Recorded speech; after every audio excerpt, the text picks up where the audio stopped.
This is the Guns Magazine Podcast Quick Hit episode number 58.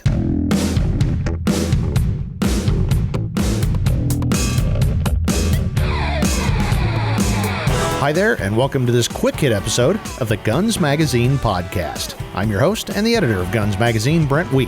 Thanks for joining us as we talk to the interesting people who make up the world of shooting, hunting, and the firearms industry. Today's show is another chat among our resident gun cranks, myself, Roy Huntington, and American Handgunner editor Tom McHale, as we talk about our favorite quote-unquote top secret handgun shooting tips. But before we get started, I would like to remind you that this episode of the Guns Magazine Podcast is sponsored by our friends at Kimber. Kimber was founded with the singular purpose of making every firearm the best it can possibly be, with a fit and finish that only practiced hands can achieve and appreciate. Whether you carry a Kimber for personal protection, hunting, or competition, know that their promise of quality without compromise is how they measure success. To learn more about Kimber firearms, visit kimberamerica.com. Our chat today is about our favorite handgun shooting tips, that stuff that's pretty simple if not easy, and things that can make a great impact on your shooting scores. Now here's our chat on some of the best handgun shooting tips.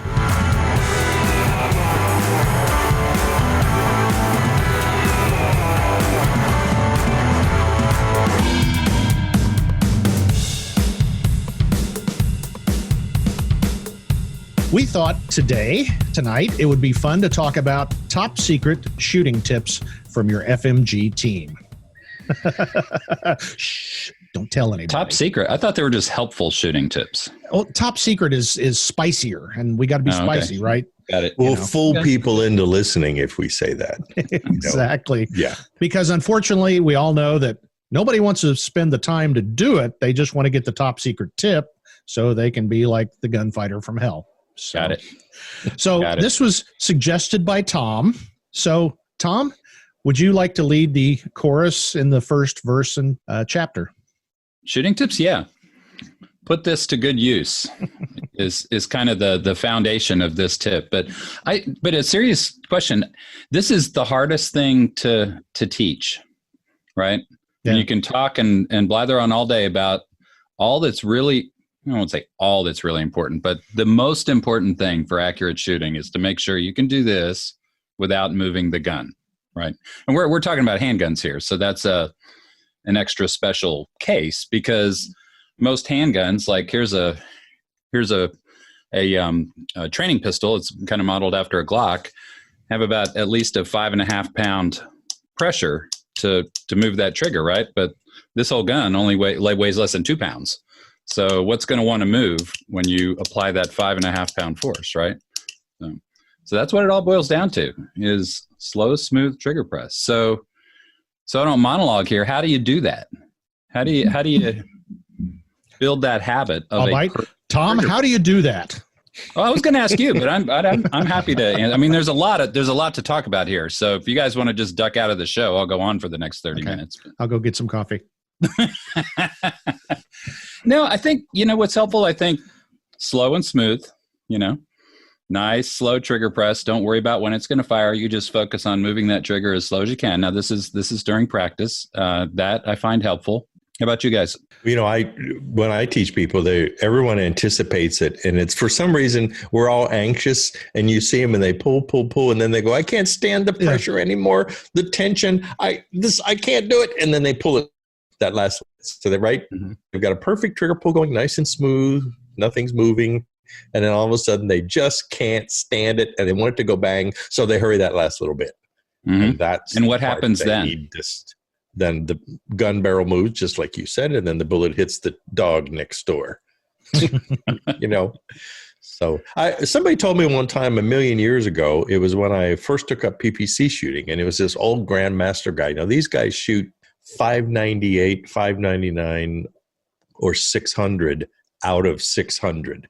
And that's double action revolver out to 50 yards. And so these guys really know about trigger press. And he was one of those old guys, just this kid, he says, pretend you got a dime on your front sight. And when you pull the trigger, you don't want the dime to fall off. And for some reason, that just really struck me. And so at the time, we had these big, tall, flat-topped front sights, and you could balance a dime on them. And so that's what I did. And then you just get to where it becomes automatic after that. Yeah. Of course, now with a Glock, you could balance, like your grandmother's crystal knickknacks on there, and they probably wouldn't come off unless you really hammer on the trigger. Analogy. It's an analogy. Now, okay. It's like, where did that come from? Now I got to get some Nick and bounce them on a Glock and take a picture. Exactly. Yeah, there's a Roy's Backyard video if I ever saw one. Your precious moments or your Hummel figurines. He is out of control today. Can we blip him off or anything? Or he's not going to actually offer any tips. He's just going to stand back there and crack jokes, I think. Yeah, he's going to comment on while we're trying to be serious, I think. But seriously, trigger press, though, is, as Tom says, that's all where it's at. I have found that rifle shooters tend to easily transition to handgun shooting. In many occasions, it's been my experience, because a good rifle shooter already understands all about trigger. I mean, because that's what it's about. And when you hand them a handgun, you say, hey, press the trigger like you do on an accurate rifle. They go, oh, okay, right? They've got it. Right. But a person who just has only shot handguns has no idea how to shoot a rifle and doesn't understand that at all. And so what I have actually taken to doing sometimes is I put them behind a 22 bolt action rifle, and then show them that, practice trigger press, and of course, and then it's easy to hit the target so they get excited and happy, right? Look, I'm hitting the target. And then we transition to handgun, applying those techniques. So, Brent, do you have anything decent to say rather than smart aleck back comments about this? Decent being the key word here. Okay? Yeah. I got nothing. No. I was going to say, if you're practicing with somebody who might have a little more experience, one of my favorite drills, and it really seems to help people, is do the trigger pull for them. Either, you put your finger on their finger, or you put your finger on the trigger and have them put their finger over the top, and you execute, hopefully, a very good trigger pull. And if they're just focusing on the sights, 99 times out of 100, the hit is going to be there, because they're just worried about the sights. They're not worried about jerking the trigger. You're not worried about the sights. You just, it's a nice steady pull to the rear. And it helps illustrate for folks, especially less experienced folks, that, oh, that's how you do it. It's not that staging, like Roy said, or just smashing the trigger. It's a great illustration of the right way to do it. And even more experienced shooters, if they're really having a lot of trouble, it can kind of turn on that aha moment of, oh, that's right. There's what I'm not doing. So it works every time. Yeah. No, I was going to bring that up myself. It's great. Somebody's struggling with, that jerk or that anticipation at the last minute, get their finger out of the trigger completely and pull it for them. And struggling with a jerk, and knock the center out of the bullseye, because everybody can hold the sights on target. Right. If they don't know when it's going to break, voila. Right? Well, and you know what? I like to turn my back to the target. And so, in other words, you put your finger in the trigger guard. I like to do it on top of their finger so they can feel just how you press. And then I tell them just what you said. All you have to do is aim. That's all, and then I'll press the trigger. And then when they see that little tight group, because you're right, it'll be a little tight group. And then it's like suddenly they realize, okay, I don't have to worry about the sight picture so much. I need to concentrate on that trigger squeeze. And sometimes I'll even move the gun on purpose. I kind of just a little bit as I'm pulling the trigger, and I tell them, just keep the gun, just steady it the best you can. Don't worry about anything. And you still end up with a little group. Yeah. So it's pretty cool. That brings up a really good point. And that is the cause of a jerky trigger press. And it kind of took me a while to figure out, as I was, teaching new shooters how to shoot, that there's this natural instinct to wait for the exact, you can tell them slow trigger press all day and they'll do it slow and slow and slow, but there's that instinct in the brain that says, wait till the sight is absolutely precisely perfect to the millimeter on the target, and then, and then pull a shot right then. And it's a hard thing to do. You just have to really say, look, forget about time. I call it, it's timing the shot is what it is. Yeah. Have you guys seen the time it at that moment? You have to, by definition, jerk the trigger to make that work, right? Have you seen the palsy drill that a lot of instructors will use? You can sit there and shake the gun that hard, and if you just get the trigger pull right, obviously the group's not going to be super tight, but it's not going to be all over the target. People are like, well, how's that possible? You were shaking the gun like that. It's because we weren't chasing the sights. We were just trigger pull, and it's all going to be there generally in, the kill zone or the X-ring, whatever you're going for. And that's real eye-opening to new shooters too. It's like, how can that be? The gun is literally shaking like that and you're still getting hits. Well, quit chasing those sights and you'll get the hits too. Embrace the wobble. Seriously, if you embrace the wobble, let it happen, and just forget about when the shot's going to go off and the group's this big. And then as you get better, your wobble zone shrinks and your group shrinks. And, I see a t-shirt there. Embrace the wobble. Copyright 2020. Wobble is your friend. Susie brought home a friend of hers who literally has that. What's the real bad palsy? Bell's palsy or something like that. I mean, her hand was out of control basically, and she wanted to learn to shoot a gun. So what did she have? A J frame, So we put her I put her about 3 yards away from a target. She shot on her own, literally all over the target, including missing the target at 3 yards. We did my back to the target, press the trigger thing while she, just held the gun like that. Lo and behold, she's on the target. Mm-hmm. And so then we concentrated on trigger press, and within half an hour, she was absolutely competent, with what she needed to do. That is a good illustration. I was not aware that you have trainers that are kind of doing that. The palsy drill. Yep, exactly. Yeah, I like that. I'll try that sometime. Yeah, it's amazing. I mean, you can't do it from real far, but even from 5 yards away, you can literally do that. And if you just, focus on just steady, repetitive trigger pull, they'll all be there. And people are like, that's a magic trick. You can't do that. Well, you can, because, the gun is only moving a little bit, Right. So it's amazing that, that versus somebody that's chasing the sights, especially then you throw a bad trigger pull on top of it.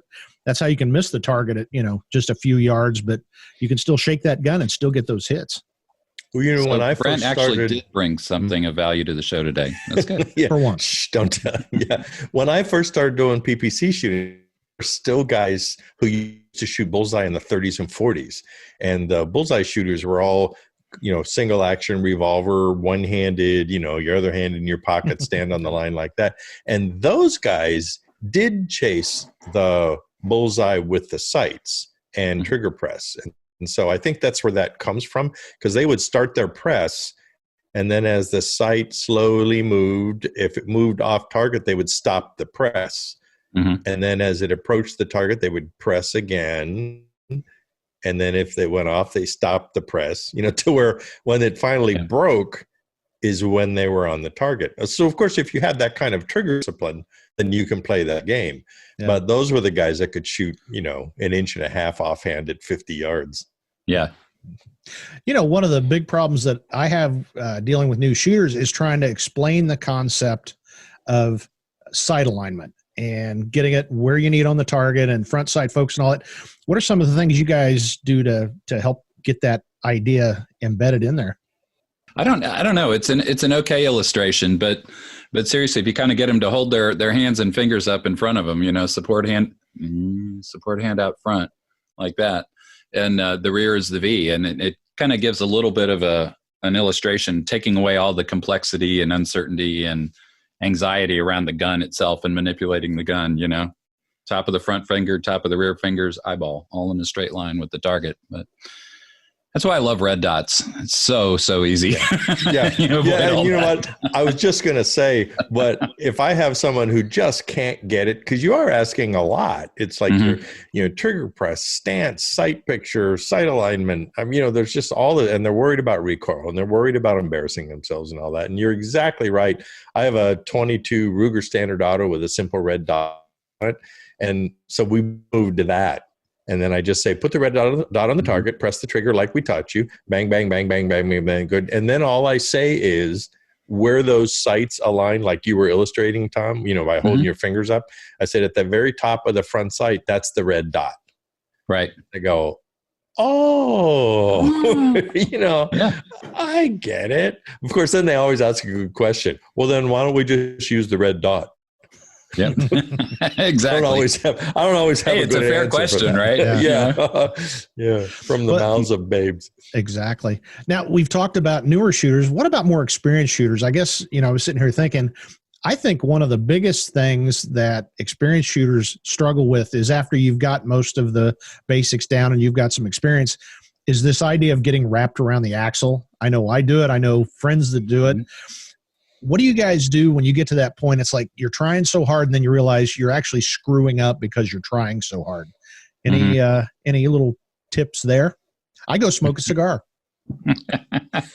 It works. I tell them to stop shooting and sell me your gun. Yeah. It's a good strategy. Yeah. Dry fire. Yeah. You know, take all the pressure of figuring out where the shot landed out of the equation and just get back to pulling the trigger. Because I mean, you see it. I do it. I fall into traps where I'll be shooting, and for whatever reason, the slide doesn't lock back. If my thumb's a little off, and I notice on that blank shot, muzzle dips. Like, wait a minute, why'd that happen? I was doing just fine. And so it's like, I think the thing to remember, just pull the trigger a few times with nothing happening. For all of us, though, is I think that especially a lot of the competitors and new people especially is remember that we're doing it mostly for fun. And so you need to just chill out and it's fun. And rather than wasting your 9mm or 45 or 40 ammo, get your 22 pistol. We all have a 22 pistol, right? Get your 22 pistol out and a box of ammunition and go and just have some fun for a half an hour. Yeah. And then I find that I kind of get grounded again. It's like, oh, okay, this is just fun. And you see the little tiny groups and you play some games on the target and then that will get you a little bit centered. So, because I know sometimes when you're trying to run plates, like a plate rack, and you're used to, you go ping, ping, ping, ping, ping, ping, ping, and they all fall, except when you go ping, ping, ping, miss, bing, miss, and then miss, bing, bing, miss, and 200 rounds later, you're just aggravated. Yeah. Yep. Well, I had an experience the last time I actually competed. I had a good friend. I was stinking during our preliminaries. I was stinking the place up terribly. And my friend grabbed me and said, just blanking shoot. I said, well, I'm trying. He goes, no, look at me. Just blanking shoot. And I walked away and it's like, okay, I'm just going to shoot. We'll just see what happens. I already know how to do this. I got to quit thinking it. And talking to, some of the top competitors in the world, like we've done on the podcast, they've all said something very similar of you get to that point, you got to let your body take it instead of thinking about it. If you're thinking about it at the moment, you're probably not going to do so well. So you have to have yourself trained up to where you just kind of step up, and it's not, you can't care, but you can't care too much. Yeah. Good point. That's a good saying. It's not that you can't care, but you can't care too much. Well, Robbie Latham says it all the time. He says, just get up and shoot. Just slap the trigger. Just pull the trigger. Don't think about it. Just because he really does. I mean, he slaps the trigger. Of course, he's got 10 billion zillion times, But I would like to also then cover something that's, because I hardly ever talk about this, and that is if you've got to get your handling skills up to speed, so you can concentrate on the trigger press and what's going on with the gun itself.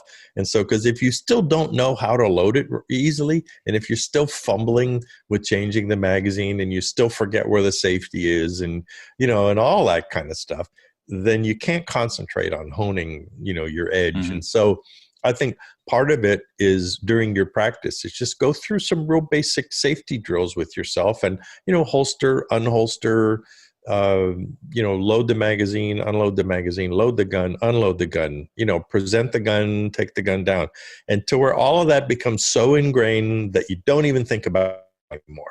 Now, your little gray cells can concentrate on things like the sight picture and the trigger press. Yep.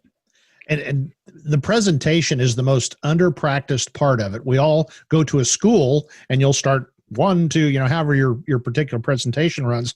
But do we actually do that on the range?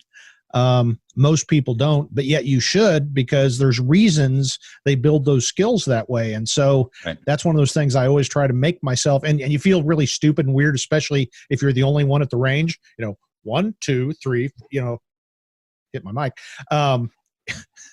If you're the only guy out there and you're okay, I did that wrong, so I'm going to stop there and go back. You feel like, okay, yeah, if anybody's watching me, this is kind of weird, but truly, I think it builds from the first moment you get your hand on the gun. Mhm. If your grip is not proper, for whatever reason, you're getting sloppy. But that's what I see most folks do on just personal practice, whether in a group or by themselves. They just kind of, a lot of folks just walk around with the gun at their side. That's poor gun handling. That's unsafe. But a lot of folks do it because there's not an instructor going, okay, position one, da da da da da. But we got to do that. We got to build that self-discipline in ourselves. Of course, a lot of people will say my range doesn't allow anyone from a holster. Right. And which is true. It's almost hard to find a range that allow you to do that. So, but, we were talking about dry firing. Well, that's good. Or get one of those guns like Tom held up a minute ago and just make sure you're safe, and then practice dry firing somewhere against the back, wall or something. But even at the range, presentations at home all day. Do presentations. But even at the range, though, you just go. I mean, any of them will allow you to hold the gun in front of you and lean it down on the table, in your shooting booth, and then just, like 1, 2, 3, present, so you could still have a certain amount of decorum and a certain amount of practice with presentation. So, yeah. Well, you're still getting the benefit of acquiring the sight picture and firing a shot every time. I do that almost every shot. I'll do multiples, but when I go to the range, I'm always bringing the gun into view before I shot, Actually, you know what? That's a good point, is that I see this at public ranges all the time, which is where they bring the gun up and they point it up in the air, and then they bring the gun down while they aim it. And they'll take the shot, and then they'll present it and bring it down again. And I think that also is bad for your shooting because, well, first of all, you're wasting time. And if you're ever in a shooting situation and you bring the gun up like this, you're wasting all the time when you should have just presented the gun. And so That's another part of this. And I guess that'd be part of the gun handling stuff and stance. But when you're at the range or you're doing your practices, make sure that when it's time to shoot, you present the gun and just bring it up. Don't do the fly casting. Dueling fly casting. Yeah, that's a good way to put it. Don't be fly casting. Well, and if you're going to point the gun at somebody, now you've lost them. All you're seeing is your hand and the gun. That's it. Yeah. There you go. Yeah. Well, it's a good habit. I mean, I like to tell people with a proper draw and presentation, once that gun rotates out of the holster, you can shoot, depending on distance and target, at any point during the presentation, right? And, in the perfect shot, I think when this microsecond you get to full extension, you can break the trigger. Again, like you said, Roy, not 1 millisecond of wasted time going above target and then back down on it and all that stuff. So, yep. I never realized just how good the good shooters are, but I think this is a lesson for all of us, is that it was actually Robbie Latham was telling me one time we were talking about how do you shoot plate racks, and he was saying, well, he presses, the gun shoots, the front sight goes up, he resets, starts a press as the gun comes back again. As soon as the sight's aligned, he finishes his press, right? Mm-hmm. And so I think the fact that people like that can do that as quickly as they can is a good lesson for us to concentrate on just learning how to do it one at a time. Mm-hmm. Because if, it's, in other words, if you can do it once and then repeat that and do it again, well, then pretty soon what did we say last week about advanced skills are just basics applied, and then that's all Robbie's doing is he's just applying basics advanced, and so I guess one of the things is just don't think you do that right out of the the gate. Yeah. Well, and that's to expound on that point. That's a great point, Roy. And we've all done this, trying to go too fast, too soon, especially if you're learning a new skill or a new gun or whatever it is. You can't just pick something up and go to town. You got to, if you're a semi-auto guy, and this is your first revolver in a long time, slow down, speed racer, take it easy, get a few, good shots in, get comfortable with the gun handling, as Roy said. But we're all guilty of that, and especially new shooters. Once you can at least get rounds on target, now I'm going to be a Navy SEAL and put a whole bunch of rounds down range. And that's all fine and well, and it is fun. But if you're reinforcing bad habits, you've actually taken a step back. Well, you have a built-in governor, like on like on a vehicle, right? Your built-in governor is a sight picture. Mm-hmm. You know, you can only shoot as fast as you can get a perfect sight picture again after the last shot. So that's your limit, right? Yep. Or real good shooters get that really fast because they have a great grip and great technique, and they know what's going to happen. And newer shooters, you got to wait until those sights settle back down where you want to be. Yeah. But experienced shooters do it too, because I know I've done it. You get in a competition or a man-on-man shoot-off, and suddenly you get this shot that goes somewhere way out of bounds, and it's like, yeah, I know what happened. I was pointing like over here. The sights and my eyes weren't even like within 12 inches of each other, so it happens. There are good tricks, though, I'm sorry, go ahead. Well, I was going to say, sometimes when you're teaching somebody and you see them shoot, I always watch the shooter, and then I always say, so tell me what happened then. And they think, and then they look at you and they stare at you, and I go, I know, you have no idea if you were looking at the sights. You have no idea how you pulled the trigger. You have no idea right? And they said, yeah, it was like I just blanked out and suddenly the gun off. Yeah. Like, yeah. Concentrate on what you're doing. There's an insider tip for students, whether you're really experienced, you probably know this, but especially new students, don't go fire, bang, but damn. That will draw the attention of the instructor right now. And it doesn't have to be damn, but it could just be, ooh, something like that.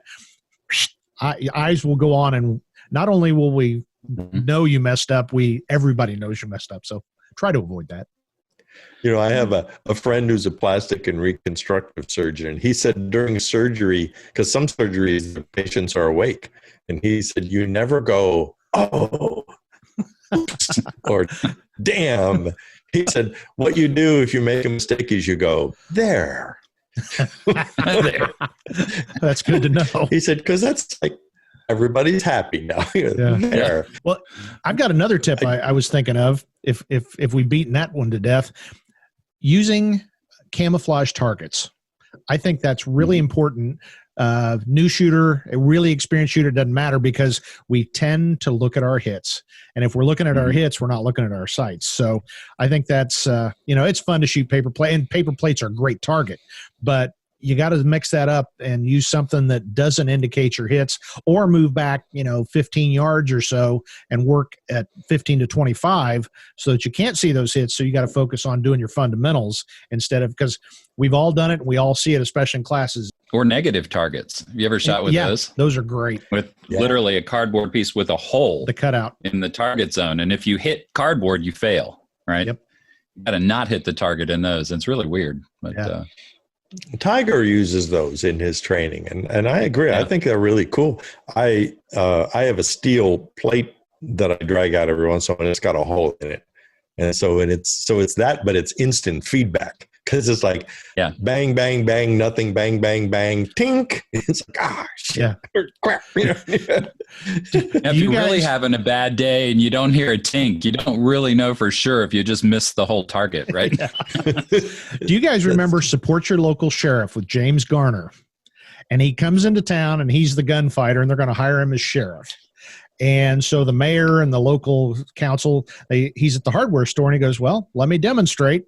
So they flip a washer up in the air, and he shoots, and he goes, see? The guy goes, what? Because I put it through the hole.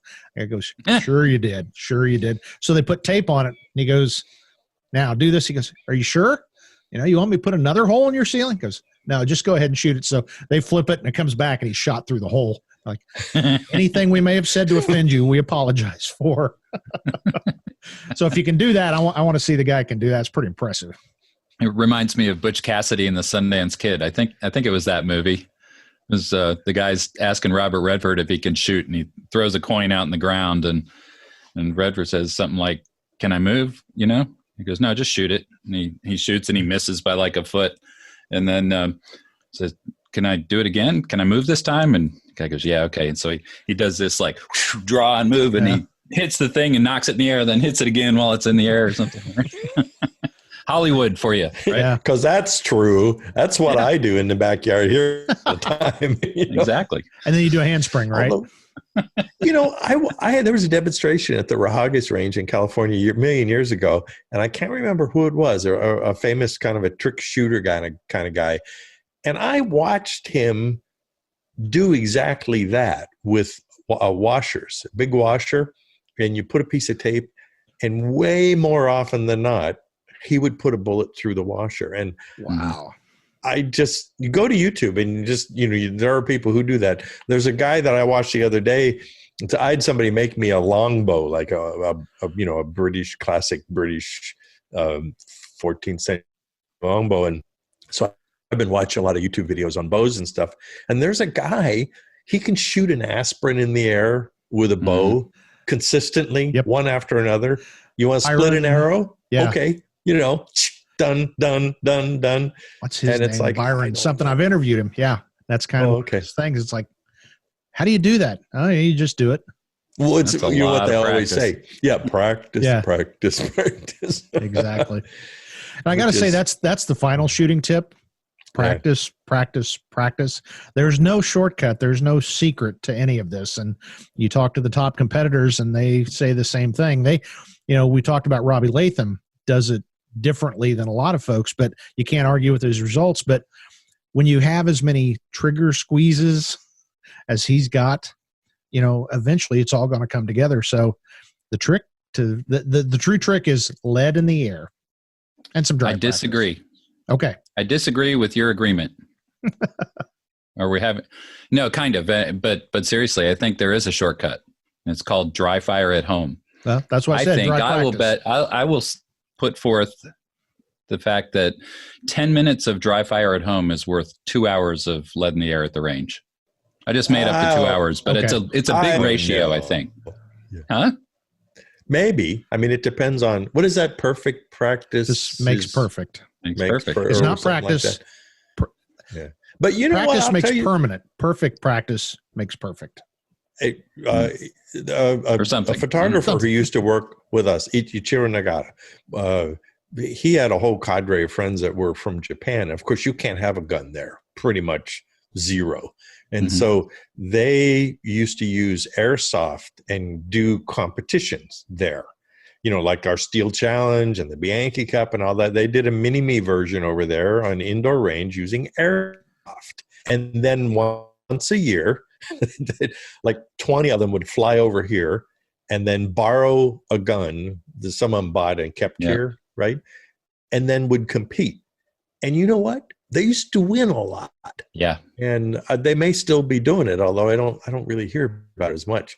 And so I think that kind of goes, though, with what Tom's saying, is that these people are practicing constantly over there with airsoft guns, which is just dry firing, basically, right?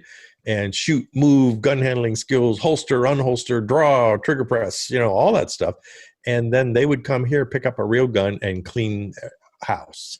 Yeah. And they hadn't fought a live round in a year, Yeah. And there's another thing that when I've talked to competitors, they all say visualization.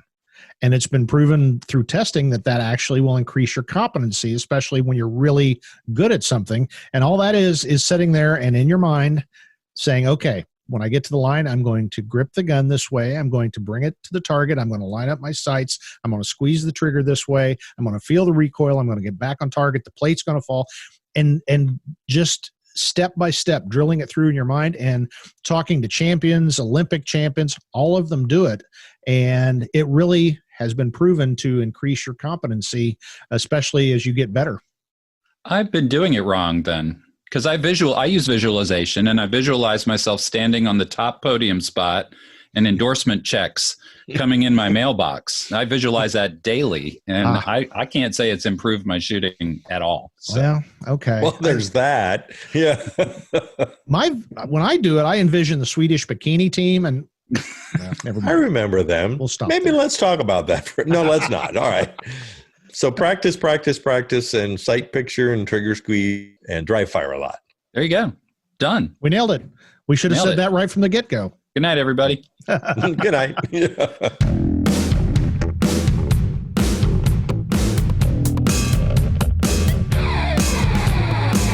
And with that, we hope you're enjoying the Guns Magazine podcast. Please tell all your friends, even the censoring liberals. Guns Magazine is #1 in the business, and we're using our decades of friendships to bring you the most interesting chats in the gun world. If you've got questions or comments, please drop me a line. That's editor@gunsmagazine.com. Make sure you don't miss out on anything by subscribing to us on your favorite podcast directory and YouTube. Of course, you can always listen and download our episodes at gunsmagazine.com, and we'd all appreciate it if you'd share a favorite episode on your own social media channels. And, of course, while you're online, don't forget to check out our great sister publication, American Handgunner Magazine, at AmericanHandgunner.com. And finally, before we go, I'd like to remind you to check out our sponsor, Kimber Firearms, at KimberAmerica.com. That's it for this episode of the Guns Magazine podcast. On behalf of the staff here at FMG Publications, I'm Guns Magazine editor Brent Wheat. Now get out there and get shooting.